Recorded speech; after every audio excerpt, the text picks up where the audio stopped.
ಬೆಳಿಗ್ಗೆ ಬೇಗ ಎದ್ದು ಎಲ್ಲರನ್ನು ಎಬ್ಸಿ ಒಂದು ಸಖತ್ತಾಗಿರೋ ವ್ಯೂ ನೋಡ್ಕೊಂಡು ಫೇಸ್ ಪಂಚಿಂಗ್ ಮಾಡಿ ಹಂಗೆ ಗ್ರೌಂಡ್ ಕಡೆ ಹೊರಟಿವಿ. ಗ್ರೌಂಡಿಗೆ ಹೋಗಿ ಒಂದು 20 ಪುಷಪ್ಸ್ ಮಾಡಿ ಮುಗಿಸಿ 1-2 ನಿಮಿಷ ಪ್ಲಾಂಕ್ಸ್ ಮಾಡಿ ಇಷ್ಟೊತ್ತಿಗೆ ಟಿಫನ್ಗೆ ಟೈಮ್ ಆಗಿತ್ತು. ಅದಕ್ಕೆ ಕ್ಯಾಂಟೀನಿಗೆ ಬಂದು ಲೇಟೆಸ್ಟ್ ಆಗಿರೋ ಟಿಫನ್ ನ ಲೈಟ್ ಆಗಿ ತಿನ್ಕೊಂಡು ಹಂಗೆ ಕಾಲೇಜ್ ಕಡೆ ಹೊರಟ್ವಿ. ಕಾಲೇಜಿಗೆ ಹೋಗಿ ಅಲ್ಲಿಂದ ಲಿಫ್ಟ್ ಹತ್ಕೊಂಡು ಕ್ಲಾಸ್ ರೂಮ್ಗೆ ಹೋದ್ವಿ. ಇವತ್ತೇ ಫಸ್ಟ್ ಡೇ ಆಗಿರೋದ್ರಿಂದ ಎಲ್ಲರನ್ನು ಸೆಲ್ಫ್ ಇಂಟ್ರೊಡಕ್ಷನ್ ಮಾಡಿಸಿದ್ರು. ಸ್ವಲ್ಪ ಹೊತ್ತು ಪಾಠ ಮಾಡಿದ್ರು. ಅಷ್ಟೊತ್ತಿಗೆ ಲಂಚ್ಗೆ ಟೈಮ್ ಆಗಿತ್ತು. ಅದಕ್ಕೆ ಕ್ಯಾಂಟೀನ್ ಕಡೆ ಹೋದ್ವಿ.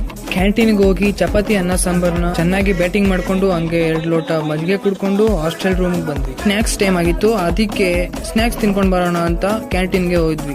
ಸ್ನಾಕ್ಸ್ ತಿನ್ಕೊಂಡು ಹಂಗೆ ಸ್ವಲ್ಪ ಹೊತ್ತು ಆಟ ಆಡ್ಕೊಂಡು ಬರೋಣ ಅಂತ ಪ್ಲೇ ಗ್ರೌಂಡ್ಗೆ ಹೋದ್ವಿ. ಆಟ ಆಡ್ತಾ ಡಿನ್ನರ್ ಟೈಮೇ ಬಂದ್ಬಿಡ್ತು. ಅದಕ್ಕೆ ಕ್ಯಾಂಟೀನ್ಗೆ ಹೋಗಿ ಭರ್ಜರಿ ಊಟ ತಿನ್ಕೊಂಡು ಬಿಂದಾಸ್ ಆಗಿ ಕ್ಯಾಂಪಸ್ ಅಲ್ಲಿ ವಾಕ್ ಮಾಡ್ಕೊಂಡ್ ಬರೋಣ ಅಂತ ಹೋದ್ವಿ. ಈ ವಿಡಿಯೋ ನೋಡಿ ನೀವು ಎಂಜಾಯ್ ಮಾಡಿದೀರಾ ಅಂತ ನಾನು ಅನ್ಕೋತೀನಿ. ಮುಂದಿನ ವಿಡಿಯೋದಲ್ಲಿ ಸಿಗ್ತೀನಿ. ಅಲ್ಲಿವರೆಗೂ ಟೇಕ್ ಕೇರ್, ಟಾಟಾ, ಬಾಯ್ ಬಾಯ್, ನಮಸ್ಕಾರ.